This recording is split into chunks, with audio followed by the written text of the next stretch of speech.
Thursday, April 16th, Breaking and Entering Show, the marketing news show that you've come to love and expect from us at this point. What were you doing 6 years ago? Because 6 years ago, Gino opened up his laptop, turned on the mic, and started the Breaking and Entering podcast. Gino, the floor is yours. 6 years of Breaking and Entering. Yes, thank you, Jack. It's been a whirlwind, I must say, but if there's anything I learned from 6 years of podcasting and interviewing the best people in this industry, from brand side to creative side, is this. This is the best industry in the world. This is it, ladies and gentlemen. If you're working in this industry, I just want to remind you how grateful we should all be to be thinking of ideas for a living. There are so many people that want to work in this industry, and we see it all the time. So I'm just so happy to be a part of it. I've learned 3 things that I want to share with you all. Okay. You can't do this stuff alone. Whether you're trying to get your first job in advertising, or you're in the industry, or you're a leader in this industry, I've learned from 600 episodes essentially that this is a team sport. Just like what we're doing here, Jack, this company. Yep. The other thing I learned is that motivation doesn't really matter. It's all about discipline and showing up consistently. Yeah, that's a good one. And but when you do have motivation, go all in. Okay. And then the last thing I learned is that your mission matters. To help people break in and thrive in this industry has been a goal of mine and ours here. And that's what has helped us as our North Star. So the discipline with motivation, the having a mission, and then the first one was You can't do this alone. Can't do it alone. It's a team sport. 6 years. Oh my God. What about, everyone always asks to keep it rolling. Everyone that started a podcast or thought about starting a podcast at one point in their life, the difference is that you just kept doing it. So you did it every week for 6 years. Yeah. I mean, like, there is some times where it's like, I don't have a guest, or I don't know what I'm going to talk about, or I don't feel like it. And a lot of those episodes where I was like, I don't feel like interviewing this person turned out to be the best episodes because I was surprised. Yeah, But just got to keep it going. You just got to keep it going. I think probably do you think that's the biggest reason why we're still here, why this is still going on? The consistency? I will say that I like to bring consistency, and I'm okay with like sacrificing quality if it's consistent. And like but where you come in is you bring in the quality and the pizzazz, and you want to level things up. So having that balance, I think, is really great. And that's like why I think we're doing okay. Yeah, I would still here. It takes 10 years to become an overnight success. It feels a little long. Like, don't you think 6 years is enough? Like, don't you just like we got it? Yeah, in 4 years we will. In 4 years it'll be a decade. April 16th is the day. That's the biggest day in the history of the universe. Where do you think 2027? What's this year? 2026. So next year will be 2026. Year 7, 2027. I think we'll still be talking about advertising and marketing. And I think we'll still be creating content around this stuff, giving the people what they need to know and having fun with it. And hopefully more people are attracted to this industry. Even our buddies that work in consulting or finance or banking, whatever that might be, they can look at advertising and be reminded that's a cool spot to be in. Yep. Well, I think I speak for a lot of people when I say we're very grateful that Gino learned how to do a podcast 6 years ago. And a couple shout outs probably are due for the people that helped at the very, very beginning. Very beginning. I will say that I came in, I wasn't at the ground floor. Obviously, you were there. We grew up together. I was there. I was around, of course. We were friends, grew up together. But I think there's 2 people that deserve a big shout out. Buchin and Mikey. Buchin was and still works with us today. Buchin's at Barclay OKRP, an art director, but Buchin was in the ad club with me, and I asked him, hey, can you help me with one logo? And that turned into 4,000 plus assets. He's the creative director, the vision. He's helped us every single week since. And then Mikey, our buddy from home. He was a SoundCloud rapper at the time, and I needed help with audio. And I was just like, can you help me with GarageBand? And he did the first 150 episodes of editing. And then he taught me how to do it. So shout out to Mikey and Buchin. It takes a team. It takes a team. Mikey and Buchin. Mikey Malarkey, absolute legend. Yes. Legend. Love Softball Mikey. legend. Softball legend, grew up together. It takes a team, and it takes trust, I think, is a big thing too. Absolutely. I think you get a guy like Mikey who you grew up with. Of course, we grew up together. I think that plays a big reason as to why we're doing this right now. And of course, Buchin. Buchin is a person you meet and you immediately are drawn to, and you know you can trust, and super reliable, and also extremely talented. And I'll sneak one in. Ken Bates as well has been a mentor of mine. Creative. He's a genius. He is the dictionary, the encyclopedia of advertising knowledge that I go to when I need refreshers on which agencies, which campaigns. He is my go-to guy. He is at BBDO Chicago. Shout out to Ken Bates. Shout out to Ken Bates. Alrighty. Let's get into it, The top Gino. story today. Today's top story. We're getting a little bit of law, legal. We're dipping our toes into legislation here. The FTC is striking down on WPP, Publicis, and Dentsu. So WPP, Publicis, and Dentsu settled a probe that was accusing them, the FTC accusing them of violating antitrust law by conspiring to boycott online media platforms based on political content. Gino, can you explain that maybe a little bit further? I'll try my best. Yeah. I'm not too much of an expert here, but collusion, is that the right word? Yeah, so the brand collusion. So it's not illegal for a WPP or a Publicis or Dentsu to independently say you tell our clients we're not going to place ads on certain platforms because of like risks that come with that. Right. Or, And let's just call it as it is, because X was the big example. I believe that this is probably one of the bigger examples here of, let's say, these holding companies potentially saying to their clients, don't advertise on X because we can't control what is seen. You sponsor something on X and then you might see something crazy inappropriate, AI generated, whatever it might be, and that's a bad look for your brand. But they all kind of huddled together, it seems like, and had these conversations or using That's the accusation. That's the accusation. That's the accusation is that so none of the agencies admitted to wrongdoing. They just settled. They're like, you know how it is. You know, like you think about like criminal cases. You know,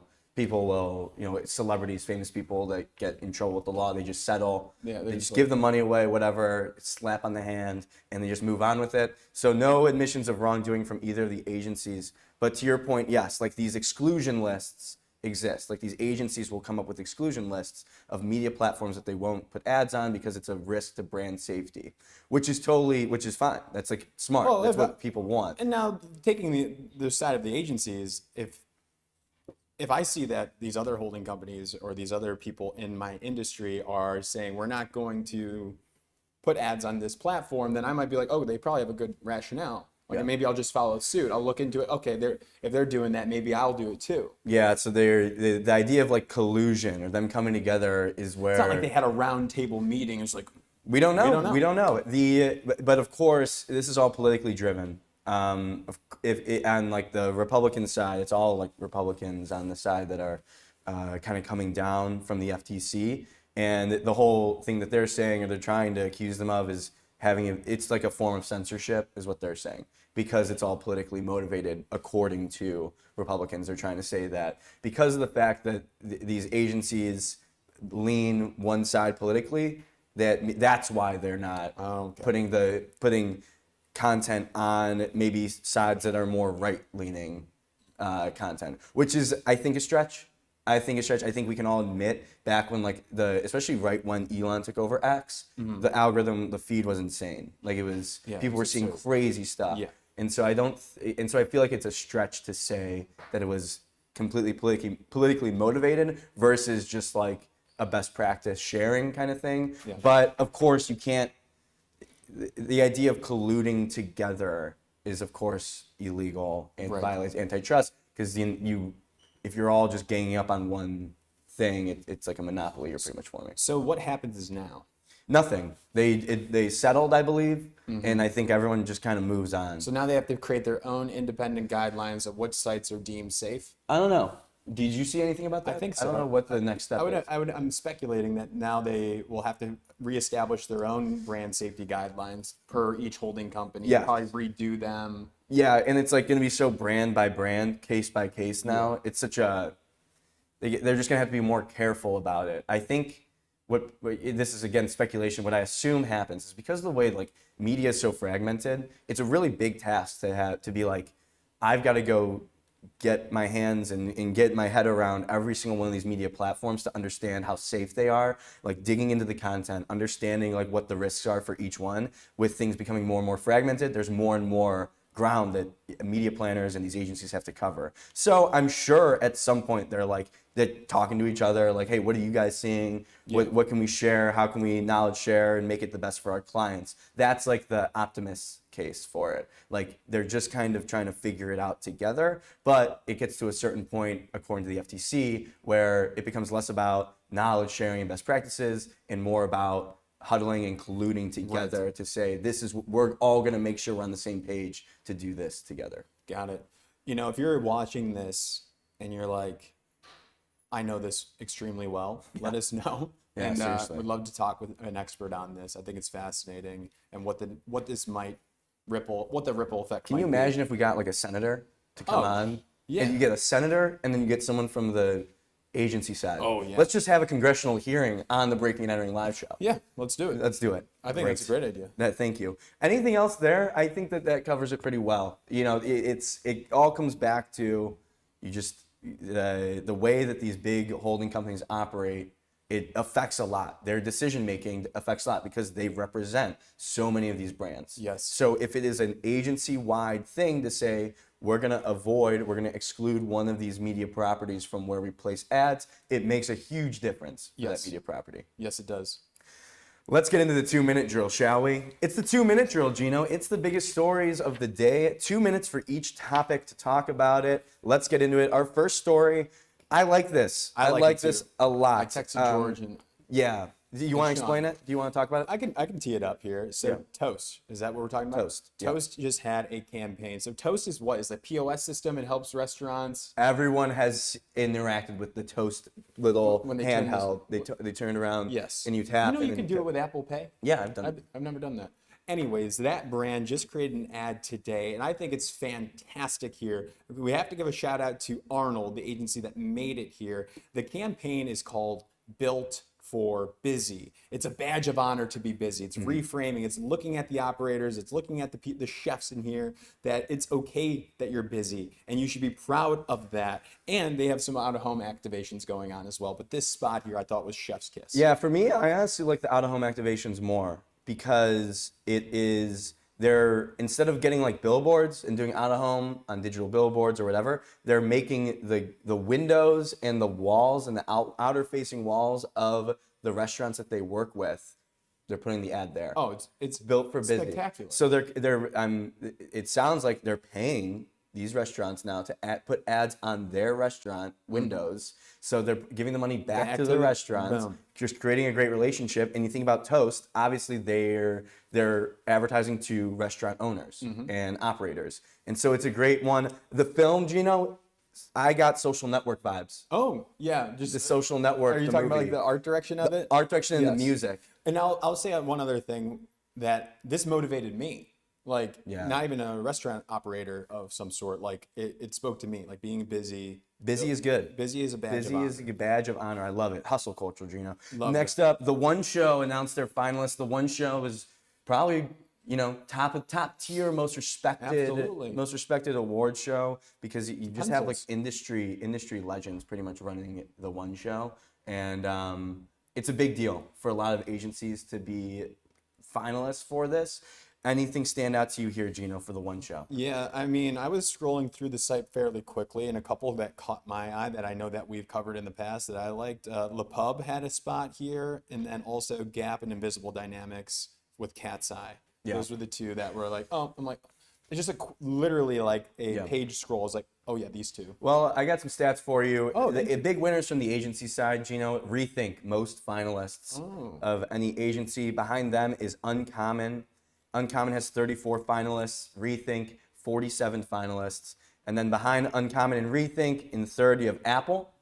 Fourth, FCB Chicago. Fifth, VML New York. Rounds out your top 5. The agencies that had the most finalists for The One Show. Rethink, their big thing that got a ton of finalists was the March of the Penguins.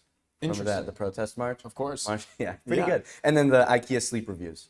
Interesting. Yeah. Yeah, these were phenomenal here. So it's like these are a good indicator of like the remaining award shows that what can come to. So like what does well in this one might do well in the next one. Can. So yeah, I think it's fascinating to see. And there's some different overlaps, I think, in the timing that they allow for the submissions, but it's always a celebration of creativity. We are for it. I think we find that out May 14th or May 15th. May 14th, May 15th. I think we'll be boots on the ground at the one show for that little teaser. I think we're going to be doing some cool stuff Yes, there. we are. A little red carpet, TMZ style. We will be just there. shoving cameras and mini mics in people's faces, just how we like to do it. Next story, Gino.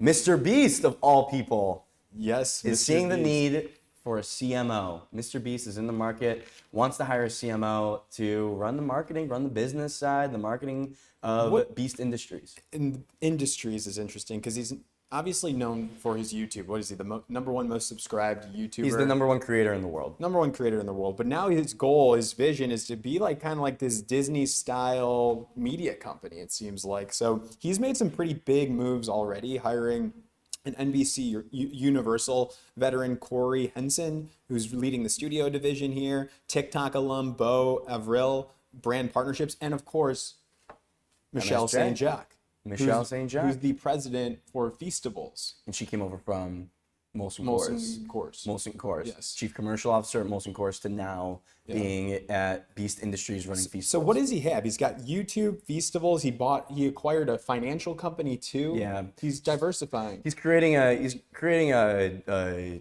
circular economy. It's a self-sustaining economy. If you've ever seen Always Sunny, you're gonna start seeing Mr. Beast currency. When are we gonna get the Mr. Beast currency to just fund this I economy? mean, coin. Coin, I'm sure it's in Beast the coin? works. Mr. Beast, though, what I found interesting, I lost my train of thought, but bring on CMO. Yeah, so the CMO has to do a lot. Like it's like a big time position, and that CMO has to move to Greenville, North Carolina. Jack. Ooh, it's a dream job. Who do you think is going to be? Who's going to be the CMO? It's going to be like, who's the one guy? Who's the famous finance guy that always? How about Steve Galloway? How about that? Scott Galloway. This has just been a roller coaster. But I will say they're calling it a dream job because of the fact that like Mr. Beast, they can pretty much work with whatever brand they want in terms of partnerships. He said that.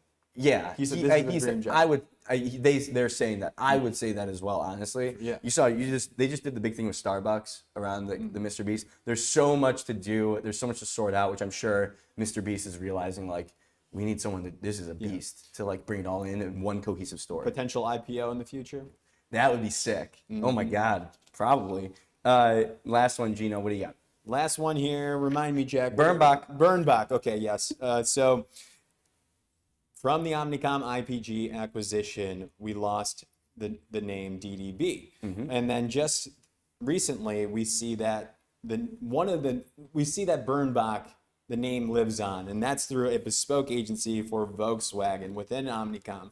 So we know what bespoke agencies are within these holding companies. I'll refresh you, but Please. essentially, you have your standard creative agencies, standard media agencies within these holding companies, and they're usually pretty siloed.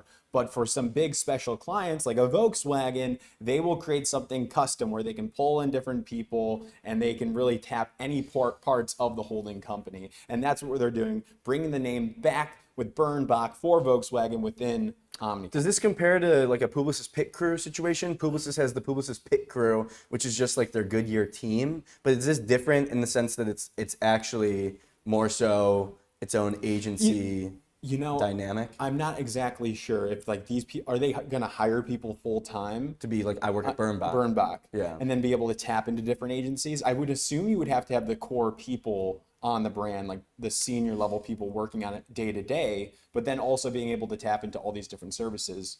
To me, it's kind of like maybe more of a PR kind of thing to say, we're bringing the legacy lives on. It- I think there's a lot of outcry around the fact that DDB left. So that's one thing, saving the brand, saving Yeah. face, but then also like it looks good for Volkswagen. If sure. I'm Volkswagen, I'm like, well, let's go. Yeah, you definitely feel good about yourself if if they dedicated a whole bespoke agency and they named Yeah, it could something. you imagine the Volkswagen. B&E bespoke crew? What would that be? Like, why would we need a We bespoke? had, well, one day we're going to have an ad agency, Right, of doing course. all of our billboards and stuff. Oh, right. Yeah, if you and, got it. and the holding Yes.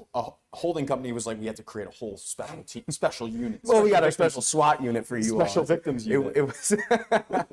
It's like the the task force. How do you decide? Do you call it a bespoke agency? I would lean on the side of maybe a task force. Yeah. Would feel a little bit cooler to me, especially if it's force. like breaking and entering. Yeah. Maybe like the jury. Rob Schwartz is somewhere. Yes. He is. Rob Schwartz, legend. Gentlemen, I think you're onto something. I like this. I like that. That was a 2-minute drill, Gino. What'd you think of I that? thought it was good. Yeah, nice. I give it a 7.4 out of 10. 7.4 out of 10 isn't bad. No. In this economy, it's pretty good. Absolutely. But that is the 2-minute drill. We're gonna tee up our next guest, Gino. This is Colin Landforce.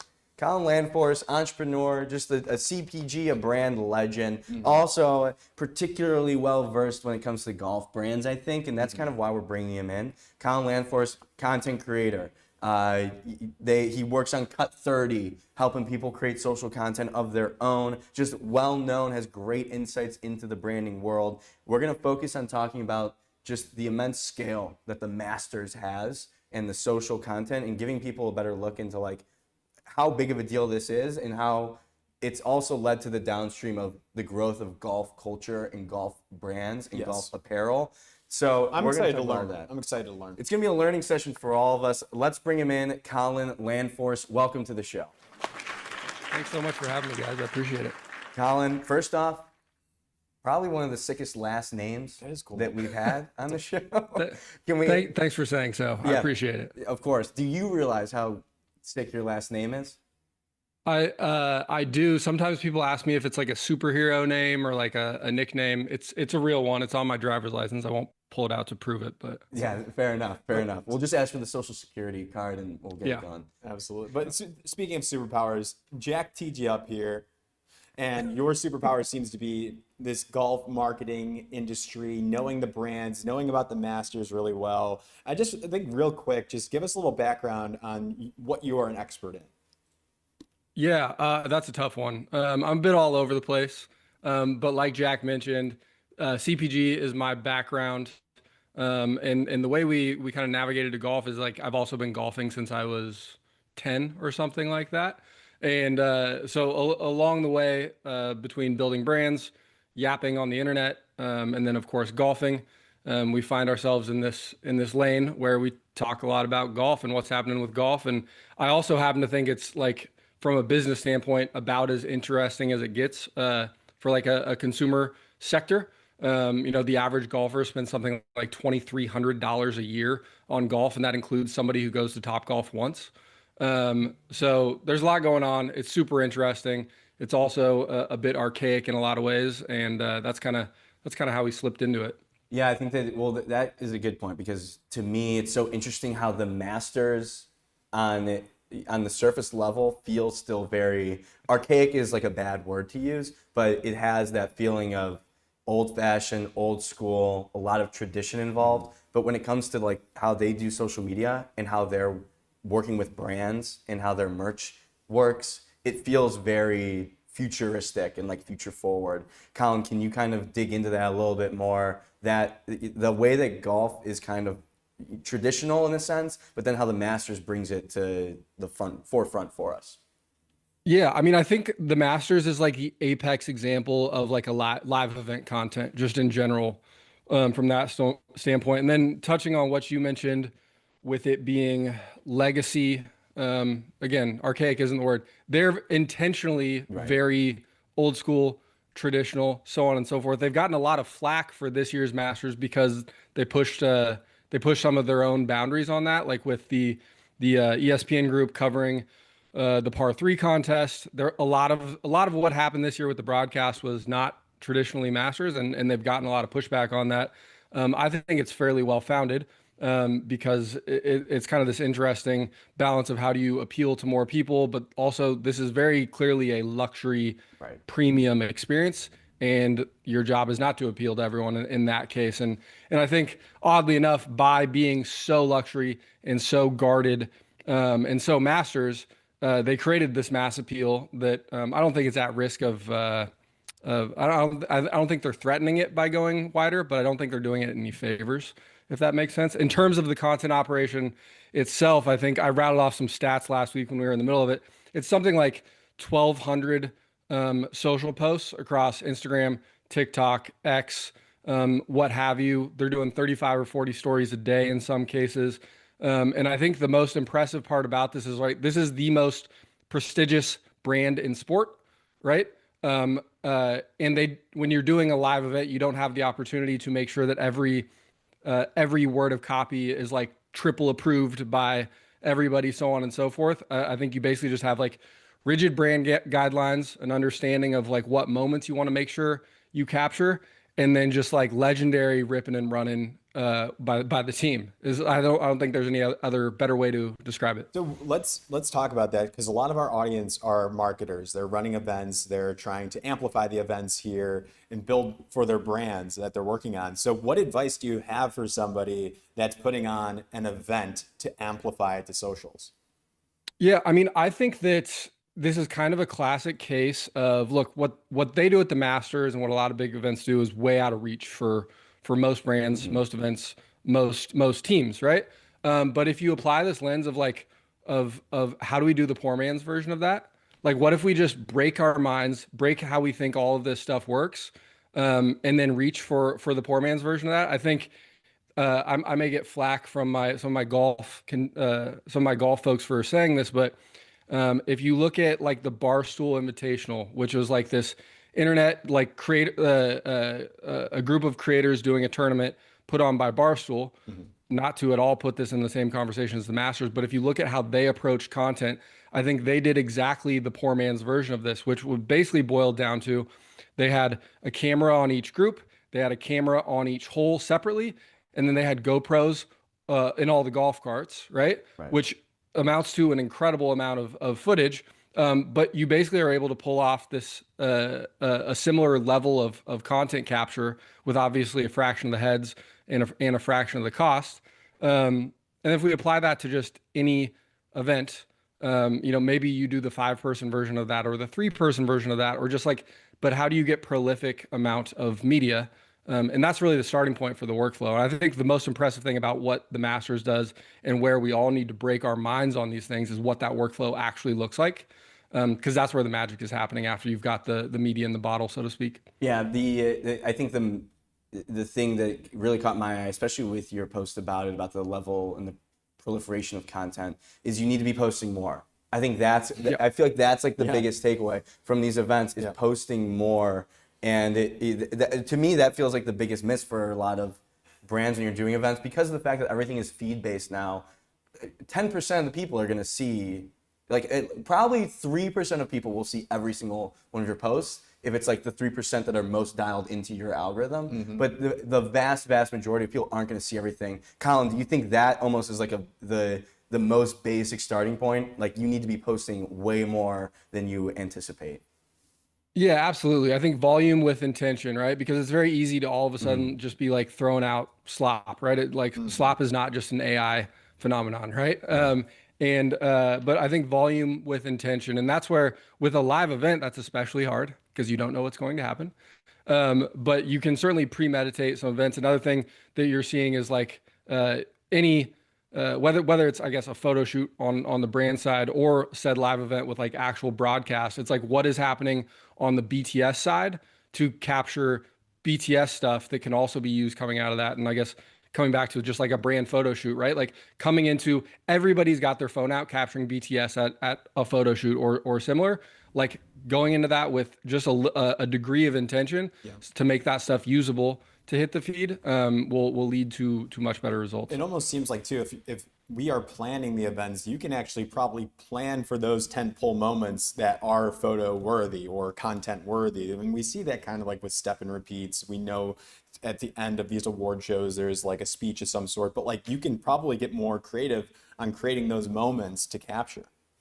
Yeah, absolutely. I think moments is the exact word to think about, right? Because you don't know what the thing is going to be. You don't know what's going to be said, right? And then everything from the copy, et cetera, will be informed by that. Yeah. But you certainly can plan around some action happening. Love it. I want to touch a little bit on the way, because we talked about it right at the onset of golf, the golf consumer and golf apparel and golf culture, I think is stepping more into the lens for people. And I think there's a lot to learn from it, Colin. But I want to get your take, because you and Oren talked about this recently, the idea of the amount of golf apparel brands that exist. And I think, Colin, you said that I think you think more could exist. Like, I don't even think we're at the peak of it yet. Can you touch more on that, what we're seeing with golf apparel and brands, and maybe what people can learn from it? Yeah, absolutely. I think to me, so I don't really operate in a like, how do we how do we have a 9-figure brand space? Like I appreciate that a lot of people do. Right. That kind of scale. I don't know. That's not really my jam, right? I like building stuff, which often my type of obsession often leads to like smaller but still compelling outcomes just in general. And that's where my head is mostly. I think that with that being said, I think that niches are where all this stuff lives, right? Golf is not the niche. It's like golf in the Southwest of the United States for left-handers, right? And if you look at it from that lens, I think that applies to every category in consumer, and then certainly to golf. And then the deal with all of this is that like most of the golf brands out there think they're golf brands when they're actually e-commerce brands. And I think you guys know a little bit about that, right? But like most of the brands coming into this are like, again, is like literally we think we're doing a golf brand. And that's not how consumer works, right? Like if you start a brand today, your channels are going into retail, and that's huge in golf because you've got green grass, you've got pro shops, Right. so on and so forth. And then it's digital. It's meta, right? And almost nobody who's starting these brands really has experience in either, but certainly are not thinking about like how do I make Instagram work? And that's why I say that, right? Just the opportunity to drill down and find a community, and then to attack meta and to attack like all the. It's funny, I guess people. I don't know in your world if people still call this digital. When I was a young man, we called it digital. I think it's traditional now, right? Right. Billboards and print are legacy at this point, but like all the traditional e-com channels, I think are generally overlooked by everyone coming into this space. And some of these brands work, some of them don't. Very few of them are really tackling this in the way that the big e-com brands of our time are doing it in the way that like a Ridge is, or so on and so forth. Yeah, I think that's fascinating to me because there's I still think the TikTok shop, being on Instagram, Meta ads, like they work. They truly do work. I'm buying freaking hair product off of TikTok shop. And and I think to your point, maybe because of the fact that a lot of the incumbent golf brands are so legacy. Like you think about, I don't know, like Ping or like Titleist. But there's so much opportunity, especially as just coming out of the pandemic, like how much golf has become a cultural identity for a lot of young people is to me fascinating, but also presents a huge opportunity to disrupt and going places where maybe like a Ping or a Titleist isn't where they could be. Yeah, absolutely. And we're seeing club like club brands are a thing. Like I would not do that in 1 million years. That sounds like a nightmare to go and compete with like Ping and Titleist and TaylorMade on equipment. But like that's happening too. And I think it's just a testament to like what can happen when you tap into community and like run an e-commerce playbook, because that's what those brands are right. They're D2C, and they're able to have an impact.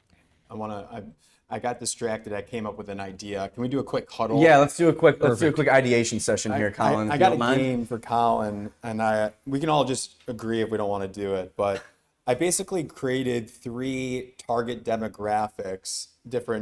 various target demographics. I want to rattle off them one at a time, and you to get your quick reaction on which brand would fit that target demographic. Does that make sense, Colin? A little rapid fire. Yeah, golf? yeah, okay. For golf. For Yeah. golf. Yep. Okay, Yeah, Colin. I mean, this is You're a in? big. This is the Thunderdome. Ooh. Yeah, let's Okay. go. We'll start off nice and easy. So, a recent retired 65-year-old in New York City with a lot of wealth. I mean, this is not my specific corner of golf, but like a Brooks Brothers and Ashworth, like the apex being like Peter Millar, but Peter Millar might trend a little bit younger than that. Okay. A 24-year-old college spring breaker who loves to golf, but he's broke. The golf guys hate him. He's good. He's bad birdie. Yeah, that's a good start. The golf guys, yeah. If this guy is added to your foursome as the fourth, the three locals at the Muni are like, God help us. This Yep. kid, yeah. He's probably a nice kid too. It's fucked up. Pardon me. It's all messed good. up. He's You can probably a swear. nice kid. You can swear. And All right. And the last one that I have is a honeymoon couple that likes to match and goes to golf for fun. Oh my goodness. I also, excuse me. I already said bad birdie. Let's see. You've got like the pins and aces. I don't know. The couple is tough. There's not a lot of brands doing women. There are certainly some that do both. But maybe like a Rowback. Rowback's going to do a lot of colorful prints and definitely into both men and women.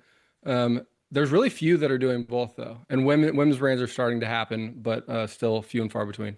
Bro, that was great. Colin, It was fun. I thought it was fun. That was great. I thought that was fun too. Cool. Colin, what'd you think of that? That was off the cuff right there.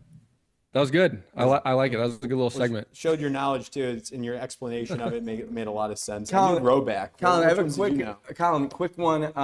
JR is our producer. He is, wait, how old are you? 22? 23. He's got a question he wants to chime in on real quick. I'm over here. You can't see me on the Zoom, but what's your handicap? My handicap. I mean, I didn't agree to this Yeah, question. that's a HIPAA violation, Colin. You don't have to. Yeah, have to right. answer No, that. I'm a 15 who's staring down the face of being like a 6, man. Yeah. I don't know. I've golfed for 25 years and I still can't do it. I make some good golf shots though. Well, the thing about golf, and this is again to bring it back to like the marketing and trying to appeal to the customer, golf is to get over the hump to being like a single digit handicap requires thousands and thousands of hours and more importantly, tens of thousands of dollars to be spent. And did you guys talk about the lifetime value of like if you hook somebody in man. early? Like, is that something that you've said before, Colin, that there's a real opportunity if like somebody sticks with a brand, like a Peter Millar Young, let's say, that you're going to stick with that brand for the long term? Is that what we're seeing? I mean, it's unparalleled. So, right, like golf is life's game, right? Like as long as I can walk, I can golf. My father-in-law like only golfs with carts because his knees messed up. So like that, like you can golf fast when you can walk, right? And I think that that's the whole deal with golf is like when someone gets hooked, it may like come and go in their life, but it never actually goes away. And then just the amount of spending that a golfer does. Part of that is because like the socioeconomic elements of golf, but part of that is because it's one of these sports activities, however you want to think about it, where you immediately are like you're to whatever, like in whatever fashion you prefer, you are dressing the part, you are buying equipment, you are going to do the things which all cost money, right? Like I can go play down here for $65 at my Muni. And I can also go join a club over here that's $100,000 initiation, right? There's the full gamut there. But I think like as in any consumer category, consumers like migrate through brands over their lifetime. The deal is like you just never like I will golf until I'm 90 or 95. Right? Like that, like I've got another 60 years of golf consumption in me. There's just not that many hobby sports activities that have that. But the brand loyalty. So you said there is some migration throughout until you're 95. You might try a couple different clothing brands. I would say especially from like personal experience, I would say I don't think you stick to it as hard as maybe like. I think I could see people you stick to the clubs maybe, but when it comes to like the apparel, it feels a little different than like running shoes, for example. Like if you find a running shoe and a brand that you work with, I feel like there's more stickiness there, although that has been disrupted a lot recently. In the trades industry, like I feel like it's DeWalt or like the Milwaukee tools. Oh, right. Like you kind of get put into a tool for life from your father or whatever it might be, and then Right. you stick with it forever. What about Colin? Thoughts on that? Like, what brands or maybe apparel or categories where you do have that stickiness? Yeah, I mean, I think equipment, like you mentioned, is exactly it. The tool comp is a good one. I've never thought about it that way, but it's probably a pretty good one. I think apparel is like, so I think ultimately it probably shifts over time. That being said, like I don't have any data around what, we talk about LTV a lot and e-commerce. I haven't seen any data around the timeline that LTV should be, is that 5 years? Is that 10 years? I think that over a golfer's golf career, which are often 30, 40, 50-year endeavors, there's naturally going to be some shifting. But I think that a brand can easily get 5 to 10 years out of a consumer once they got them. It's just a matter of like, look, the guy who's like slightly streetwear leaning and into Malbon now probably evolves into a more sophisticated creature once he joins the country club in 10 years. And like brand preferences will likely shift in with that kind of a thing.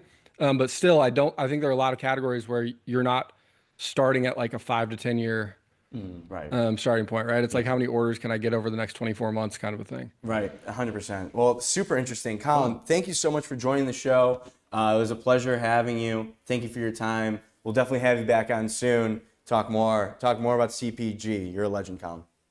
Thanks for having me, guys. Thank you. Thank you. That was Colin Landforce, Gino. Great guess. Golf apparel. I just like anybody that's like super passionate about a category. I think he's, it's interesting. He's, like he said, he's like a builder. So you talk about someone who's learned and figured out every single one of these in the weeds tactics for marketing and just acquiring customers. I think that I always find that super fascinating. Like the journey to getting your first 50 customers, like how much grind you have to have to just be able to get people at first and then seeing the network effects of it. Is fascinating to me. No one better than Colin Landforce. If you want to see more from him, he's got a great Twitter presence, great Instagram presence, TikTok. 100,000 plus followers on Instagram. Yeah, he's doing cool stuff. Go check out Colin Landforce. The next story, Gino, excited about this one. Come Good on. Wipes. Coachella. Good Wipes, Coachella, Revolve Festival, I believe, as well here. They launched a campaign for April Fools. It was This is a combo here. interesting. Good Wipes and Olipop released a wipe that was peaches and cream flavored, and people were like, "Is this real? Is this not real?" Ladies and gentlemen, it is real. We talked about it on the show. I think we were like, put it in the April Fool's Roundup, of course. Almost got fooled. They didn't get me this time. They did get me this time, got Gino. you, Jack. And then we see it at their billboard at Coachella. We talked about Coachella billboards. yeah. It's a big deal. Still going on that Coachella, And so we've got Meredith Dean. Meredith, I'm sorry if I messed up the name. We were gonna ask for the exact You pronunciation. got it right. Dean. Meredith Dean and Brian Rappaport. Brian Rappaport, founder of Quan Media Group. Meredith is the SVP of marketing at Good Wipes. They came together and they put up a Coachella billboard and talk about the Olipop Good Wipes collaboration. It says, "Just in case your peaches get too dusty," Gino. What's the context there, Jack? We'll ask him about it. Let's bring him in. Brian and Meredith, welcome to the show. Thanks for having Thanks me. for having us. Well, it's a pleasure. It's a pleasure to have you both on right now. What a fun brand. What a great little this campaign that you guys are building right now is just so seamless. Congrats to you all first and foremost, and thank you so much for coming on. Thank you. I have the best job. I get to talk about butts all day. Literally. Who would have thought that was a thing? So Meredith, then, can you give us some context about what's going on right now, why we're bringing you on the show? Yeah. So we launched at Good Wipes a limited edition collab with Olipop. Kind of started as an April Fool's.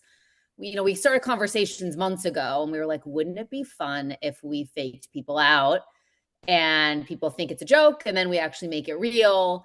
We launched the thing. It's national at Walmart. And so the whole idea is treat your butt as good as your gut. Olipop is known for supporting gut health. When you've got a healthy gut, you might be going to the bathroom more often. So you need to take care of your butt with some Good Wipes. There's a whole tie-in with people call your butt a peach. So it's a peaches and cream flavor. Look at this. And This is we brought it to life. Yeah, this is what at we the call festival. This is what we call vertical integration, Gino, for the business nerds out there. Oh. You're going upstream from the butt. You're going upstream From the butt to the gut. the butt to the gut. That's vertical. It all flows together. So this is all making more and more sense the second that goes by. And I think Brian, you are the founder of Quan Media. Brian, for the folks at home, is an expert in out of home. It seems like you're the guy. If somebody needs a placement, you know exactly who to talk to, where it should go, the strategy behind it. You can make things happen here. So I want to get your POV. What did Meredith ask you to do? She was this, we were planning another pretty large campaign earlier in the year, and this Meredith was smart because this was back in like early Q4, right? If you want to plan for Coachella, you gotta get out ahead of time, because once those boards go on sale, it's like every single music label takes them, and then obviously D2C brands, fashion brands. She was like, we need one good board for Coachella, just one really good static printed board that hits traffic heading out to Indio, traffic coming back, just something that's good, clear. We have a good message. And it was really as simple as that. It sounds super easy. It's crazy. There's like 2 companies that own every single static billboard on the way to Indio. There's not a lot of inventory there. And there's definitely like some, I'm sure, behind the table deals of like people that have bought these boards for years that like get them locked in ahead of time or buy them for them, whatever the case is. Fortunately, we ran into one right away. I was like, they don't usually hold them. It's a whole to do. It's kind of like the Wild West when it comes to Coachella and Stagecoach, but we got a good one. We did not know what the creative was going to be, and kudos to Meredith and her team, because like it would have been one thing to do a logo slap. You would have been like, fine, awesome, throw it up on your Instagram. It is what it is. But they whipped out the contextual creative and did it in a really good way, and it got picked up a lot. I mean, this is what I want to talk about with Meredith, because I mean, you talk about a pressure pack situation. You're competing. It's the most competitive stretch of advertising because of the fact that everyone gets the benefit of having context to have creative around. So you can get super niche, super specific, which always leads to things that are funnier. You're going to share it on social. Meredith, this for you all, for the creative behind it, this has got to be a pressure pack situation. Am I wrong? Not at all. Well, first of all, I have to give kudos to Maria Gilbo, who's our creative director, copy queen, because she came up with a line where I was like, oh my God, I have literally 0 revisions. This is amazing. And we knew, like, I think other than Times Square, this is a place where like, you're not fighting to get people's attention. The eyeball's already there, right? People drive down the road, like from LA to India with their phones out, like looking at the specific stretch, like, okay, I know there's going to be a good billboard. So yeah, the pressure's high. And it was like, okay, how can we, I don't want to say sneaky, but like, we don't have rights to Justin Bieber's name, image, and likeness. So it's like, okay, how can we kind of do something a little sly? Justin, he's got a song called Peaches. So we tied that in there. Sadly, he didn't play it. But yeah, like the stakes are high. It was like, we can't F this up. And thankfully the team delivered. Gino has a question. He just raised his hand. So Gino will now ask a question starting now. I'm curious about the timeline of all of this. So you had the April Fool's Day prank, and you made that, and then you actually executed on that, and now this is tying into that. What was the planning and the strategy like? Did you know you wanted to do something around Coachella? Did you know you wanted to do April Fool's Day? It obviously all came together, but explain it to us. Here we go. Yes, we will explain. So we knew this was going to launch the week before Coachella, right? Like we knew the on-shelf date was going to be right around April Fool's, and we planned it that way. Walmart was a great partner. We started conversations with Olipop last summer.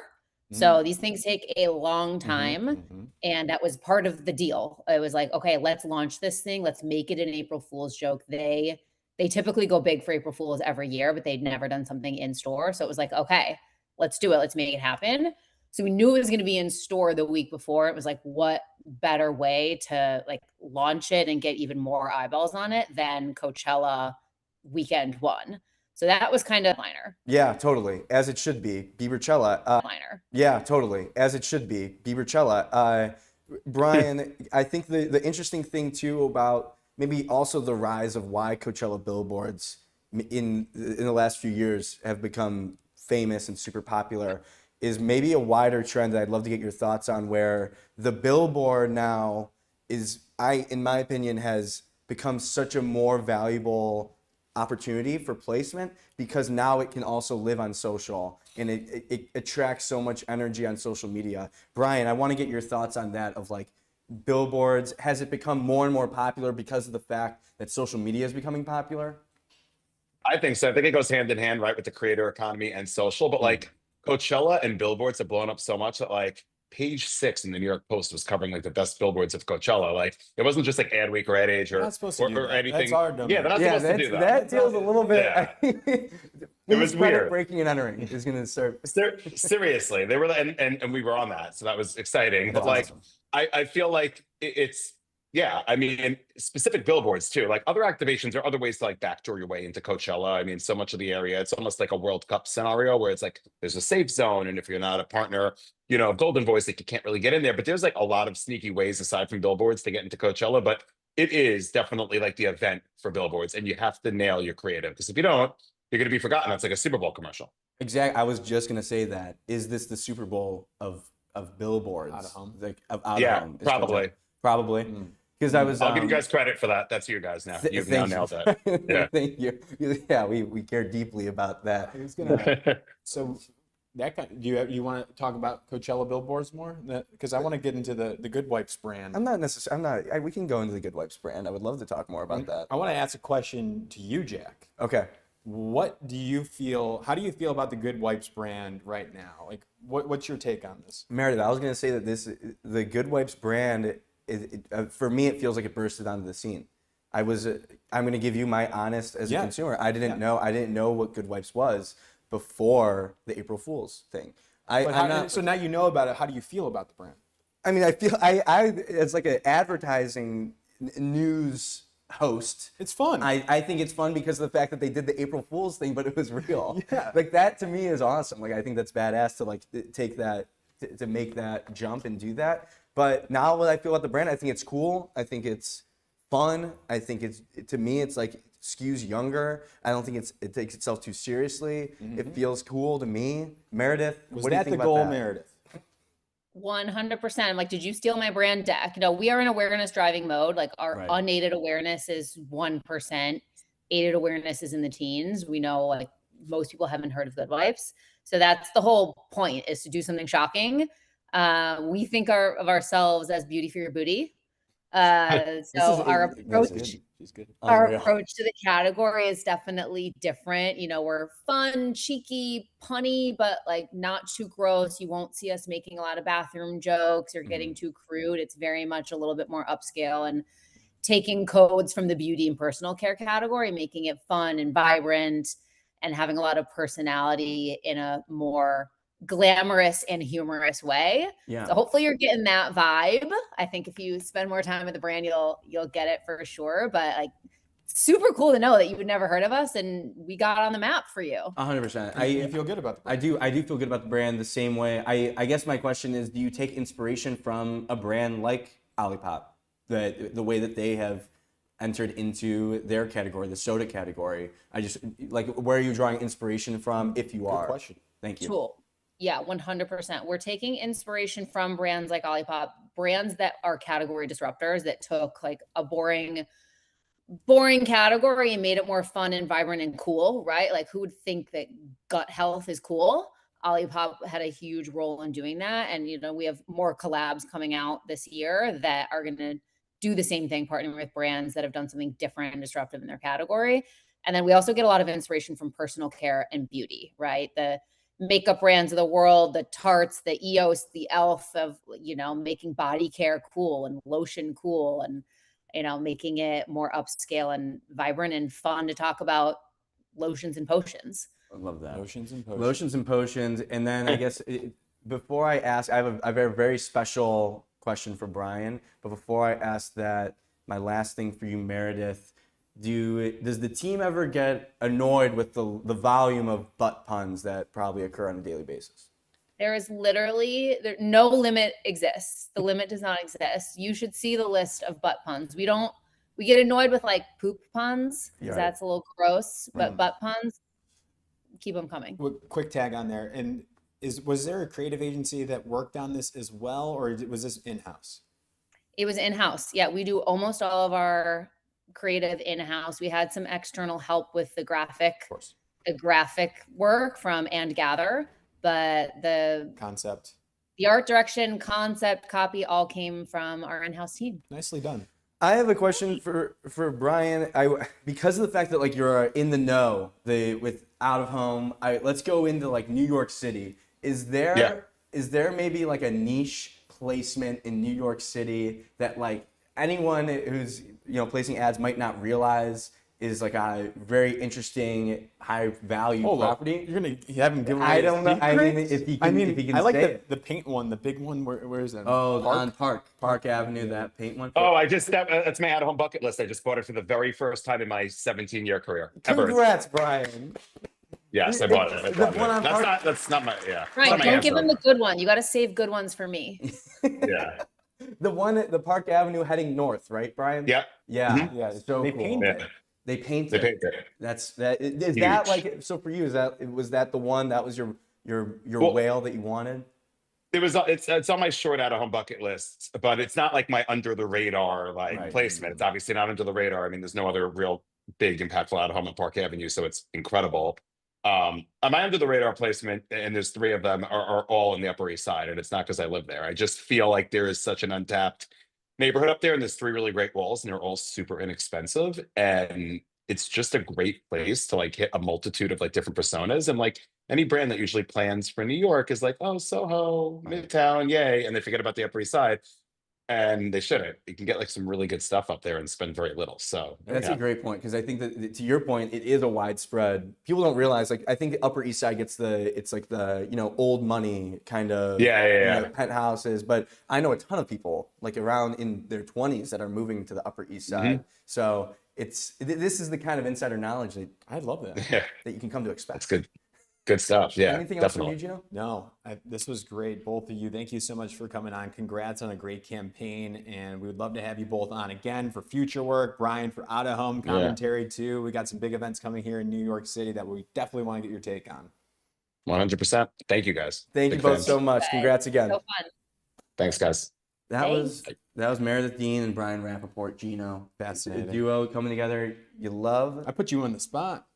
Put you on the spot with how you feel about the brand. You did a good job. I know. I feel more comfortable these days giving honest reactions, and I think that was an honest reaction. I probably could Did have you lie a little formulated- bit? I think I could have formulated my words a little bit better. Yeah, no. But I didn't. Yeah, it was good. But I don't. Yeah. For those that are just tuning in, I asked Jack how he feels about the brand, and the person that was the guest was the marketing person for that brand. So you could see the person who is directly responsible for how I feel about the brand. Yeah. So it's kind of like you did put me on the spot, but I think that I'm always content first. I would never. if you were like, That'd be great for the clip, but I don't know if that's the direction I would want to go. Yeah, no, you did a good job. Speaking of the direction that we're going forward into the next segment of the show. Next story. Gino, our next guest is Ashley Gill, VP of Brands and Content Marketing at Mars. They're doing something interesting here with Skittles. Can you tell us more? Yeah, they're launching a new product here. It's a sweet and spicy variation of the Skittle here. So we got Ashley Gill, who's going to come on the show. They're working with Mr. Fantasy. You know this guy? Yeah. He seems like crazy. Yeah, he's an interesting cat. But, we're going to get around to talk about how they're going to be launching this product here, but then also talking about the Skittles brand. If you are an ad nerd, you're going to want to tune in for this interview because the Skittles brand is one of the best brands of all time. So interesting. They just don't do anything normal. It's so like, you almost get the feeling you feel weird watching it, but it also works at the same time. What if I told you that was by design? Well, let's talk with Ashley about it. Ashley Gill, welcome to the show. Hi, thank you guys for having me. I'm such a fan of the show. I'm thrilled to be here. Oh, thank you very much. It's a pleasure. I am happy to hear that. We'll check in at the end of this interview to see if you feel the same way. Yeah. Ashley, so I guess the big thing here, the fueg hole. The fueg hole is, I think, what's catching a lot of attention. Where right is now. the fueg hole? Well, what is the fueg hole?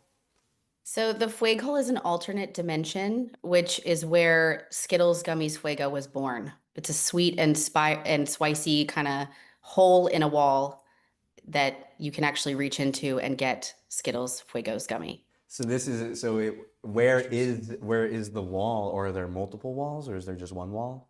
There is the Fueghole is now part of lore because it actually was revealed last Friday in Austin, Texas. So we did a whole kind of scavenger hunt style experience to engage our fans, Mr. Fantasy fans, to find the Fueghole.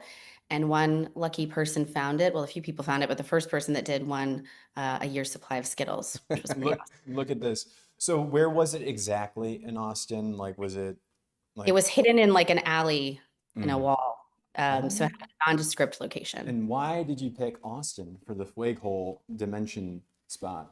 You know, honestly, I think that there's a lot that we have in common with Austin as a brand. Keep Austin weird is their official slogan. And it's also often very hot. So it was a good place for us to actually locate. There's always a It's as strategy. simple as that. There's It's as always a simple as that. strategy. You know, if I was, I would definitely be the if I was having to plan this, I would just like pick somewhere and then I'd figure out why it makes sense after. Yeah. And but yeah, but it's Whatever's good to know. closest is what I would pick. To like the Whatever's office. most convenient Yeah, for me is yeah, what I was just yeah. saying. No, that's awesome, though. That's incredible. How and do they yeah. taste? How does it taste? Yeah, how does it taste? So it's exactly what you would expect, but I actually think they're a little spicier. Ooh. That's a lot of what at least that's how I felt the first time I tried it, as we hear a lot from people when they try it for the first time. It delivers definitely on the sweet and spicy combination, but it definitely has a kick. Definitely has a kick. So. I feel like I'm not seeing a ton of sweet and spicy product innovation in the candy sector. I think you see it with the skinny spicy margarita, Gino. Oh, yes, Jeff. And so to me, like Ashley, where did the team get the inspiration? Do you know about like the product innovation side of how we got to this point where Skittles was like, yes, Yes. this makes sense? Yes. So there's a couple of factors. I think first of all, Skittles innovation, like our strategy anytime we launch a new product, is we're really trying to bring something new and unexpected to people. So we launched like our popped first freeze-dried product last year. That is really an unexpected eating experience. It's light, it's crunchy, it's very different from the traditional chewy Skittle. Wasn't there we a have- contract on that launch? Like Yes, if you there was a said the wrong DocuSign. thing. Yes. What was Yeah. that? What was that real quick? Because that I remember talking about that last year. Yeah, it was all about the fact that we were making the biggest change we'd ever made to our Skittles product. So in order to make sure that, you could process this change, we could help you process it, you had to officially sign a document saying that you were prepared for the change. And the campaign was really about bringing people through the change curve and helping them reach crunch acceptance because we had gone from chewy to crunchy. So with the Fueghole, with Fuego gummies, it was a similar strategy in bringing something unexpected to people, something that really delivers on an element of discovery. To your point, there's not a whole lot of sweet and spicy products in the candy category right now. And I think also we look at trends and we look at what's happening kind of even outside of the candy category to be inspired. There's so much going on around spicy. There's people taking challenges on social. We all know shows where people eat hot wings and see how much they can handle. So it was something that we really tried to bring and find this unexpected kind of combination between the sweet gummy Skittle and this spicy trend. I ate a ghost pepper once Yeah. on camera. Yeah. Those are rough. Those are rough. Those are pretty tough. Is this product as hot as a ghost pepper? No. Great. I'm glad we got that out of the Good. way. That is on the record. Yeah. I have Yeah. a question about, does it take a certain kind of person to work on the Skittles account, both from the creative, like the creative agency side or the actual brand account side? Because to me, Skittles feels like it's this joke that everyone's sort of in on, but it's a certain kind of humor. It's like the most dry, like almost weird, out of the box humor. So I guess, Ashley, do you think that it's almost a requirement to have a certain personality, or do you think you benefit from like a wide range on the team? That's such a great question. I feel like there's not necessarily a certain type of personality, but you definitely have to deeply understand Skittles and embrace it for what it is. Like you have to really, I think, take heart of the fact that this incredible platform and Taste the Rainbow, this absurdity, this weirdness, which is often, as you said in your setup, very, very intentional. There is a method to the madness, but you have to really, I think, be able to appreciate what Skittles has accomplished and feel, I can see for myself anyway. I know when I came into this role and I started working on this brand, it's such a privilege because it's been around for forever. And you just have to say, how do I just keep the magic going on something, a brand like this that's so iconic, so beloved, and so distinct? There is no brand like Skittles. So I think on the creative side, you might get a different answer. I think there's a certain type of creative brain that is really best suited to work on Skittles. But in terms of the broader team, I think it's just people who can really understand, embrace, and harness the weirdness that is Skittles. I did I got on a call with somebody that worked on the brand fairly early on, like learning about like Jerry Graff, Scott Petrone, Ian Reichenthal when they were, I believe it was TBWA Shy Day, New York. One of the quotes I heard was there's like this twisted magic to it. And we see that like there's a gentleman here with the Midas touch, but everything he touches turns to Skittles, but also it's kind of dark because he was talking about like he couldn't touch his loved ones or whatever it might be. That's my one of my top 10 best ads of all time, by the way. So I guess like following that playbook, how do you onboard new creative agencies or people on your team to kind of understand the lore of the brand? Yeah, I mean, to your point, I think that we are so lucky to have so many creative examples that bring it to life. But I think that the number one thing is that Taste the Rainbow, the brand, is really all about, at the heart of it, this escape from common sense, this pleasantly perplexing vibe that we're trying to always communicate in everything that we do and how we want to make people feel. And so I think it's really intentional in the sense that that's always the constant, but it allows us to also be very timely. So the really fun part of this, and I think you've seen that even in some of the work that we've done earlier this year with Deliver the Rainbow and things like that. Those are all activations that are really consistent in bringing an escape from common sense to something, to some active conversation, to some moment in time, to some community in a way that really flips it on its head. And so I think for Skittles, it's really the magic is in being able to say, what is the Skittles point of view in this moment? What would Skittles say in this conversation? What's something that Skittles do when other brands are going one direction, Skittles is obviously going to go in the other. And so it's not always, I think, defined in terms of what we're bringing an escape from common sense to. That's where the magic comes from. That's where we have to keep an eye on what's happening in the world around us. But that's where really that intersection of those two things is where we get the cultural conversations. And Skittles just has a right to be super disruptive. It's fascinating. And was there a creative agency that worked on this campaign? Yes. So this was DDB Chicago, formerly DDB Chicago, now TBWA, our friends at Omnicom. Yeah, the work is so interesting. I think to me, Skittles feels like it's a brand that is often imitated.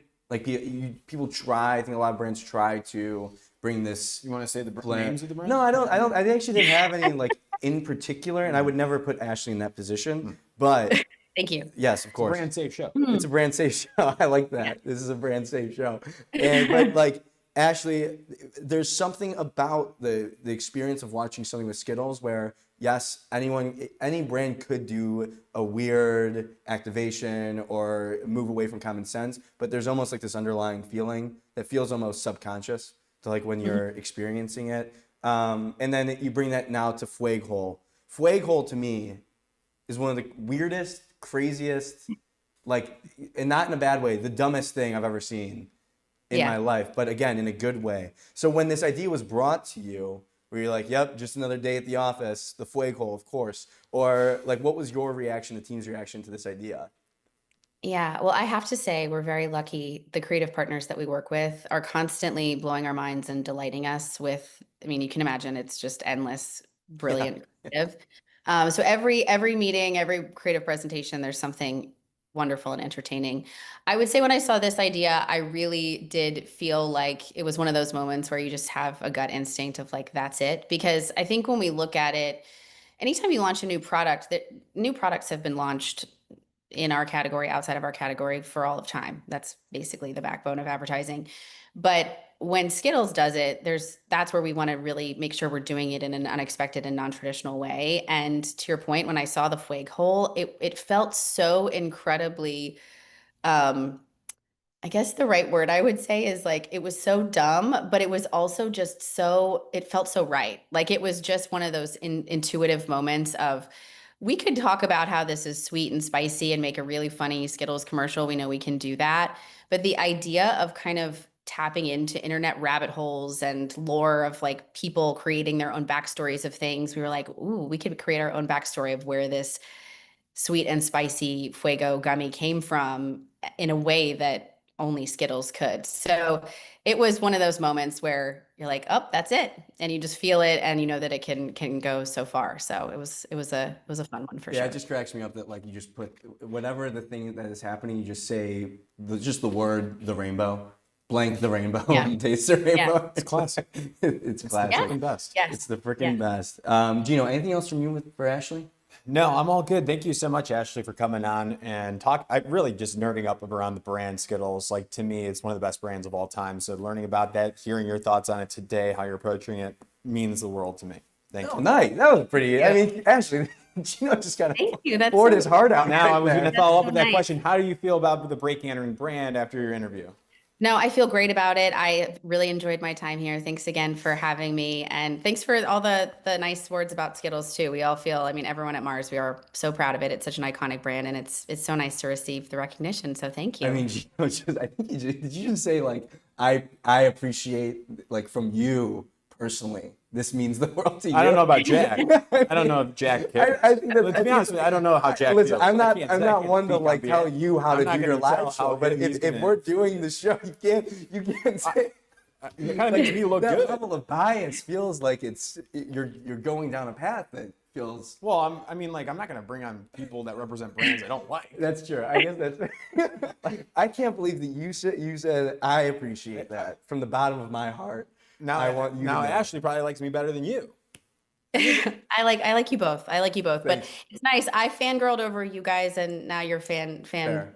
bit over the brand. So it's great. It's a We great do way. It's a glaze fest over here. Yeah, We it do is. a lot of- Love fest. There it is. Yeah, There's thank the you. comment. Well, Ashley, thank you so much for joining. Congrats to the team, and Thank you. we're excited to see all the cool, fun stuff that Skittles has in store. I appreciate it. Great. Thank you guys. So nice to meet you. Great to meet you. Damn it, Gino, you can't. I made you look bad. I feel like that Are one we went getting off the rails. feedback on that the- one? That one went off the rails. I'm hearing a little bit of a buzz in my ear. We getting a little feedback? JR just gave us a. Just don't worry about it. It's all good. Oh, that sounds better. That sounds much better. Yeah, Nice. great job, JR. The stream, how's the stream been going so far, JR? Has it been good? He's got the thumbs up. How many 'cause 50 cents do you have to contribute? Not enough. Okay, Oh. we're gonna hand out Oh, fines. fines We're are- gonna at the end of the show we'll discuss who's getting fined for what. But this next guest, Xanthi Wells, friend of the program, is back. VP Global Creative at Pinterest. If you remember last week, we talked with Xanthi about this activation that they were doing at Coachella. It was a phone-free Free activation. activation. Got picked up quite a bit. I think a lot of people were buzzing talking about it. The idea of getting off your phones. Why would Pinterest do that? Pinterest is all about you got to be on your phone to be on Pinterest. Last time I checked, or the internet. Gino. Wrong, Jack, because Pinterest wants to show people that you can get online to get inspired to get offline here, and their campaign just came out, and I thought it was fantastic as well, Jack. I can't believe- Am I allowed to compliment? the Yes, work you're of allowed the to guest? compliment it, but I can't believe that when we talked to Xanthi last week, she didn't bring this up. She kind of hid it She from us. withheld. She withheld it, but we know why because I truly enjoyed this a lot. I think it brings you back. It's nostalgic. Fun fact: we'll ask Xanthi about it, but all the archival footage is from Pinterest employees and their Stop families. that! you I know? didn't know that. Yeah, so let's bring in Xanthi Wells, VP Global Creative at Pinterest. Xanthi, welcome to the show. Hi guys, good to see you again. Thanks for having me. Great to see you again. Gino, you want to kick us off? Welcome back, Xanthi. Appreciate you coming here. And first question for you: what was the brief to the team or the agency, if there was an agency that worked on this? Yeah. So the brief really started about, I would say, almost a year ago when we were talking about how to make it abundantly clear what Pinterest values were. I think there's a lot of love for Pinterest as a brand, but we started to talk about how do we make our position in the whole landscape of online, social media, how do we make it clear what we stand for?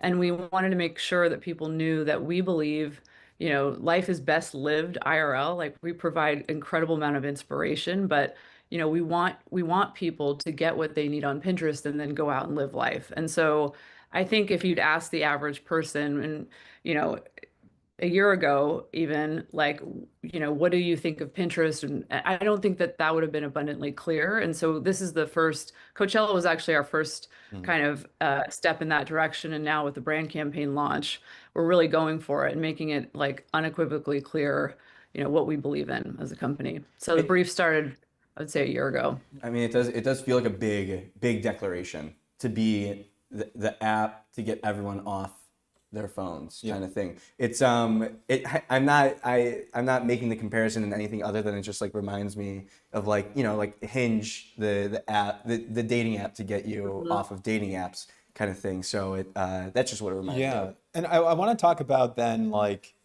the strategy. With Coachella, you did the activation first and then you launched the brand campaign. Can you speak to that? How did that timing work out? Like, why not do the brand campaign first and then Coachella? What are the thoughts there? Yeah, I think especially just nodding to the position itself, having people experience that in real life, show don't tell in a way. So starting with Coachella really felt like it laid the groundwork, and also, we love our events and we love getting people to make things, enjoy themselves. I talked a lot about it on the show last week. It was a huge success. I think people felt a sense of relief, that they could enjoy all we have to offer without their phone, and it became something people talked about. So we got the world buzzing, and then we dropped our film the next day, right after the weekend. It makes sense. You start with IRL. Start with IRL. And then you launch the digital brand campaign. It kind of makes a lot of sense. Yeah. I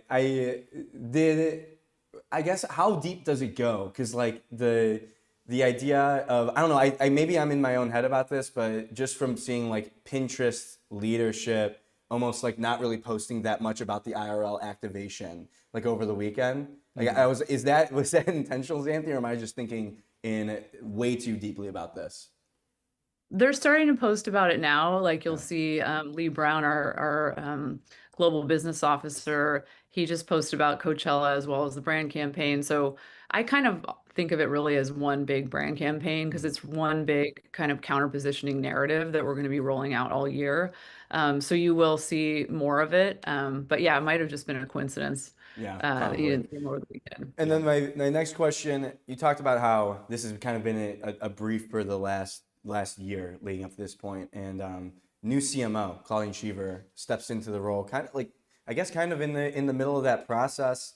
I guess like what you can speak about, but like with Claudine now in the CMO role, her kind of stepping in while this is happening, do you think like that kind of played into it? Claudine being excited about this positioning and where the brand is going to come on board. I guess I don't want you to speak for her, but I think that's interesting to have the CMO join at that time. Yeah, it's a great question. And she was hired knowing and excited about this counter positioning narrative. Her and Bill talked about it a lot when she was being onboarded and even interviewed. They were both extremely excited to get the word out. So she really helped build this. As soon as she came in, she hit the ground running. We played the rough film, the anthem film with her, and she started crying, and it was the best possible reaction you could have. So she was all in from day one. I hope that's okay. I think she said she cried publicly, but that's no shame in that. It did move a lot of people. So yeah, she's been a tremendous supporter, and yeah, she's helped us get it all shipped. So more is coming out very soon too. So it's just starting. Xanthi will be on soon. on 3 I like weeks in a row. Hopefully I can give you another guest so I don't have to come back. Xanthi, I feel like I'm hogging the show. You're in Spain right now, is that correct? Yes, I'm in Spain. I was just judging the Andy Awards with an amazing group, and Selma Ramos is the chair of the jury this year, and we had Jerry Graff and Judy John and a bunch of other heavy hitters, and it was amazing. It was really incredible. Richard Brim was there, who I think you guys are interviewing soon. Yeah, we just had him on his pod just came out yesterday. How is Anselmo's hair looking? Is it flowing up? Amazing. Yeah. It's just a beautiful work of art, really. It's just incredible. I was admiring it just yesterday. Like, how does that guy have that hair? Yeah, because I mean, listen, you talk about, I've heard another creative executive talk about how you can tell what kind of creative a person is by the shoes that they wear. Yeah. Their shoes. That was good. Yeah, it was recently, but the idea of the hair. I mean, if you're going to be a creative Yeah. person, don't you want to have the attention to detail with your hair?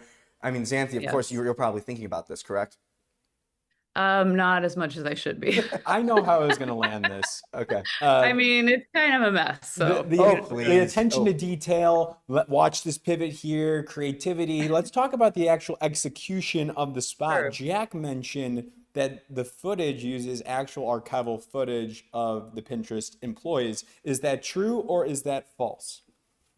that is true. It's not all of it's not all footage from our employees, but a vast majority of it, I believe, is our employees. So it was amazing. Like we had a prototype cut several months ago, and we got on an all team meeting in marketing, and then later we extended it to all PIN employees. See, I used a pin pun for you. Nice. Excellent. That's one. That's one. But we had the prototype cut. People got really excited about it, and even I went through. I had a lot of old VHS tapes coded. I have one shot in the 90, but a couple copywriter from our team has a couple shots in the 60, and it was really joyous to see. And some of the critical shots were Pinterest employees, so that was really beautiful. Becca and Gage, Becca who created with Gage. Gage wrote the script. Becca and him concepted, put it together that first weekend. And when I saw it, I just flipped out. I was so excited. And we ended up featuring her mom and dad in the spot. So the beautiful couple embracing on the beach is her mom and dad. That's amazing. That's So- a great behind the scenes. I guess to get deeper into like why this might resonate with someone like Claudine, which again, crying is nothing to be ashamed of, especially with this. Claudine, like someone, Claudine crying, like being moved to tears when they saw this. Is there a part of you that's like, maybe it is because you get the feeling that it is real footage. Like there is something real about it. Maybe you won't realize that obviously as just like a passive viewer, but maybe it hits the subconscious in a way that it's something that's a little bit, if it was a vast majority of pre-recorded or like set up, does that play into it? Were you intentional about that with a creative? Yeah. Yeah, and I read one of the comments I thought that I read really articulated it beautifully, which is, and this was the kind of the aesthetic choice that we made, was that it was meant to feel very observational and kind of accidental and less posed. I mean, there was sort of a moment in time where everyone started posing for photos and being aware of how they looked when they were being observed. I mean, it became very circular, and we used to take pictures to make memories. We used to take pictures of our loved ones, and it didn't always have to be the perfect angle, but it was to capture something that mattered. And so we deliberately really chose moments where people were also like living life, enjoying themselves, not a care in the world, really kind of in the moment. And so that was, we combed through so much footage to get exactly that in every single shot. So every single shot we probably had, I want to say, at least 10 options, probably dozens more. And we had a huge tracker with all the shots in it and just said, can we beat this? Did we have it the best before? We tried and lining up the lyrics with each one. So it was a beautiful process. And I got to hand it off to Gage and Becca, who really did an amazing job just all the way through, and our producers too. I mean, you have no idea what a lift is for something like this. We're on to Lee, who I worked with years ago. Becca, Gage, and I all know her from Shy at Day. She was at Shy for 30 years, and Ted Copeland, who's a new producer with us. I just have to shout them out because this is a Herculean effort to do something like this. Yeah. So, No, I get that. I mean, let's talk about that a little bit more. Like for something like this, maybe someone who doesn't realize the level of effort that goes into this and how many people are involved in bringing this to life. Like for this, can you give a sense of the scale for the 90-second spot? How much work goes into it to make it what it is? it takes so much time to do something that feels effortless, and I think anyone in advertising can agree. We were so meticulous about every single image, every single word, the music. Gage must have gone through, and Becca, dozens of rounds with our composers. We even, at some certain points, we're pulling tracks, trying things against it. But I'd also say this had the rare quality to it that when we played the first prototype, our CEO kind of melted on the spot. And at the time, Andrea Millard, who was our CMO, they both saw the power of it immediately, which I think in our business rarely happens. Usually it's a process of like show it, then evolve it and show it. And this was one where we played it and they were like, wow, that's it. And then very quickly we played it for our board, the Pinterest board of directors. They fell in love with it. I mean, people really surrounded this with so much love and energy. And obviously, I have to say something about our marketing team, Sarah Pollock, who's my peer and amazing consumer marketing. She also, I mean, from day one was all in on this and just like, this gives me goosebumps. I've never seen anything like it. And she's so proud of it. I mean, we're really excited. Michael Witten, Taryn, everyone on the team. So It's yeah, amazing. It's probably it's great to have that level of alignment. I feel like that probably does so much just for making things, just Yeah. getting things across, getting things shipped, getting things moving, keeping it rolling. Just Yeah. the level of having everyone bought in, everyone seeing the vision and aligned on it probably does a lot. Just from at a company as big as Pinterest, like or other companies Yeah. that are like that big and have that global scale. I can imagine there could be you could create a Oh. lot of roadblocks very easily. Yeah, and every time, I mean, we showed it to Bill several times during the evolution, and he kept saying, "When can we put this out? When can we put this out? Nice. I love this." Or even, we tried different lines at the end, and that was an exploration. And he kept saying every time we'd show him more, "Oh my God, you beat yourselves again! Like you did it!" Like, and he could not be happier with where things ended up. So, I mean, I treasure these moments because they are so rare that it fills me with joy that they still happen. I mean, I can count on one hand the times when things have gone like this. So I'm incredibly grateful to the team and to Claudine coming in, seeing the power of it. I mean, it really was um, something that we're all proud of. So It's great. yeah. Congrats to you all. The quote of the day, Jack, it takes so much work to make something feel effortless. I love that. And now the pieces are set, Xanthi. It seems like the positioning is clear. You have this launch moment with Coachella and with the brand campaign. My question now is like, what's next? Like, how long does this positioning set to last you all? Is this decades of like what we're going to be focusing on with Pinterest here? Can you give us a little understanding, perhaps? Yeah, I mean, I think our vision is to keep talking about this. This is clearly striking a nerve. It's so important to people in this moment. I mean, there's a real moment of reckoning that we're having with our phones, with our online devices. I mean, I've gotten notes from people literally around the world who are saying things like, I've struggled with my mental health. I've struggled with the online balance. This means so much. Like, thank you for talking about it. Like, it's having a moment. And I think as a brand, we feel so passionately about this. Like, even seeing how many of our employees have posted this, I can't think of the last advertising campaign that has happened because it is bigger than just, hey, this is Pinterest, there's a platform. It's like, this is Pinterest values. So I can't see that we're gonna park this on the wayside because it is something so intrinsic to who we are. So I do, more things will come out. I can obviously tell you guys, we have a beautiful out of home campaign coming, which is you'll see all over IRL as you're walking around the streets of LA and New York, and beautiful billboards that are just stunning photography and really having also a great visual device that helps you really knit the pieces together and understand what we're talking about. So conceptual out of home that I'm happy about. And then we'll be at Coachella, or sorry, Cannes. We'll be at Cannes, and we We'll have, be at Cannes. yes, We'll be at Cannes as yes, well. Excited yes, for that. Yeah, yes, it is yes, great. I mean, to take the position like this, it feels well timed. I think that there's a yeah, ton of fatigue, maybe is the word, and where some platforms, some other places might kind of ignore that issue that's clearly becoming more and more of a thing. They want to keep They you want to online. keep you online. I think it's to me admirable to see a brand whose whole focus is like it's social media, it's an online business, to take the stance of saying, well, we want to actually contribute and be a part of the solution and not the problem. So Xanthi, thank you so much for coming on the show. There's one last thing. Speaking of pin puns, when you said the Pinterest board of directors, pin yeah. board, have we considered? Oh, very good. That's I good. don't actually think I've heard that. So congratulations. You're a man with great I think word JR just choice. JR just gave you Yeah, you didn't hear it, Xanthi, but the audience heard the Buzzer. JR, our producer, did a buzzer noise when I gave that idea. So JR clearly doesn't like it, but Xanthi likes it, and that's all I care about. So thank you so much, Xanthi. All right. Bye, guys. Thank you so much. Thank you. Appreciate All right. it. See ya. Bye. That was Xanthi Wells. Pinboard.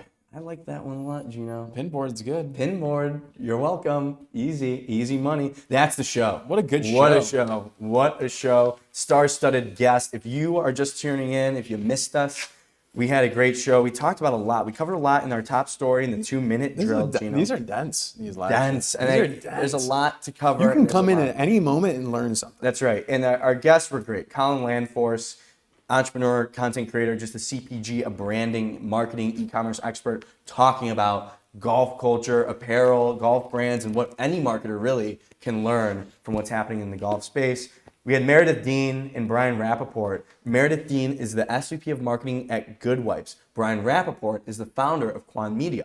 They told us about how it works to get an activation, a Coachella billboard that actually works. Good Wipes bursting onto the scene. Meredith had some great insights there, and then we went back and forth about my perception of the brand. Gino, do you want to take it from there? No, you keep Should I going. keep going? Should I keep going? Yeah. All right, I'll go ISO. If you're hot, you're hot. I'll go ISO. Ashley Gill, VP, Brands and Content from Mars. She talked with us about the Fuego. It's an activation to talk about the new spicy and sweet Skittles product that they launched. Come on, Jack. Very fun to talk about. Nerded out about Skittles. Gino said that he appreciated it from the bottom of his heart that Ashley came on the show to talk with us about that. I thought that was weird, but that's neither here nor there. And then It just made you look bad. finally, Xanthi Wells, the VP of Global Creative at Pinterest, came on her second appearance in 2 weeks. That's an advanced statistic for you, Gino. She's talking about the Pinterest new global positioning to say, we got to get people off the phones. Use Pinterest, but you got to get off the phones. And the archival footage that they used for the spot, a 90-second hero film, they used footage from Pinterest employees, VHSs, etc. Xanthi's got a lot more in the plate. Pinterest has a lot more in the plate. And that was the show. Thank you so much, everyone. We'll get into the post show right now. Oh my goodness, you crushed it, Jack. I mean, how about the hands flailing everywhere? Welcome to the post show. It's a little bit more relaxed, but talk about our weekend plans. The last show, nothing of educational content will come from the post show here. If you're just trying to procrastinate at work, you can join us here. But that was the last show of the week. We had a good slate here. Weekend plans. Well, before that, I want to talk about who messed up what. Oh. We got a new situation here at the show, a little accountability measure. JR has a new initiative. JR, do you want to tell the people about it? Yeah, is this one? Nobody told me my suspenders were so loose. I also figured out that this mic is the one that's feedbacking, so that's good. Fines being dished out for myself. I changed the scene during the 2-minute drill, which reset it. So I had to go. It took like 3 seconds to go, like put the time right. So that's 50 cents. Let's see. I could not find the pepper vid of Gino. I really wanted to pull the ghost pepper video up, so I'm going to call that. I'm going to dish one out to Ross. The mouse is really loud and it clicks really loud. So before he gets back from Copenhagen, I'm gonna hold that 50 cents on him to make him get a new mouse. Let's see here. We got. Don't be afraid to dish out to your bosses. Well, I got to do my accountability first, and then I'm gonna go. Jack is going to get a 50-cent fine for slouching because he does the Gino Zoom thing where he sits really low in his chair. So he's getting 50 cents for that. Gino's headphone wire was like kicking out, looking crazy, so he's getting 50 cents for that. I don't know how to tie it back. Yeah, we need to figure I that out. struggle with that. And I did not I try to include- tuck it back in. The audience missed it, but we had a suspender issue before the show, but I'm not going to call that a That's fine okay. because That's it was okay. pre-show. I'm at $1 now. This will go to our pizza fund. Ellie is getting. I'm going to double this to $1. She types so loud, it is unbelievable. It's like I can hear it through the headphones. I got. Is have a one-sided conversation. Yeah, I mean, she is over here on the Zoom. She's doing good, but all right, I'll lower it to 50 cents. I also dropped my pen, so I'm going to dish that out. And let's see. My last page here. Quincy just figured out, I'm giving her 50 cents. She just figured out the combination meme is Drake. She did not know that before. Oh, that was Ellie? Well, Ellie's Combination meme. Ellie's What's that? What do you mean? What's the when he says, yeah. Okay, Ellie's $1.50 now. combination? Jonathan avoids a fine. I was watching him enter, and he entered very quietly and tiptoed into the office today. So he's going to get a pass on that. Ross was in the chat. He wanted to call in live. I'm going to give him a 50 cent for that too. Yeah, definitely. And then Gino spilling his heart to Skittles. I want to open this up. Is that fine, or are we deducting because that's a good thing? I don't. It's hard to It say. was a little. I thought it was a little weird. Well, Jack made me feel like it was weird. I think it's. We'll make it up to the audience. If the audience is, if we have an audience, we'll let them decide if that was weird. I mean, it was pretty funny. I think it's great. I know. I think that you should speak your truth. I think you should speak your truth. Can I get the camera on me, JR? Jeez, 50 cents.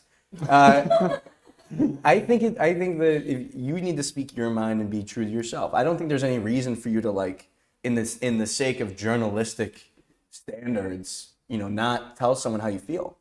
Oh, I like that. So I'm cool with it. I just thought it was worth addressing. Let's reduce a fine for Jack on the end there. Let's take away 50 cents for his end summary and his flailing around. I thought that was really good content. So absolve you of 50 cents. Oh, thank you, Gino. Appreciate that absolution. And then I'm going to go ahead and remove Gino's fines. I'm going to clear those because it's 6 years of breaking and entering today. I'm going to remove all the fines Nice. because it is 6 years of breaking and entering, ladies and gentlemen. All the fines are absolved. I will pay for all the fines for our pizza fund that we will do in a few tomorrow. years. Pizza Fun. That was the show. Thank you all for joining. Have a great weekend. I know we will. Excited for this weekend. Excited for your weekend. We will see you on Tuesday at 11 a.m. Eastern Time on LinkedIn, X, and YouTube. The Breaking and Entering Marketing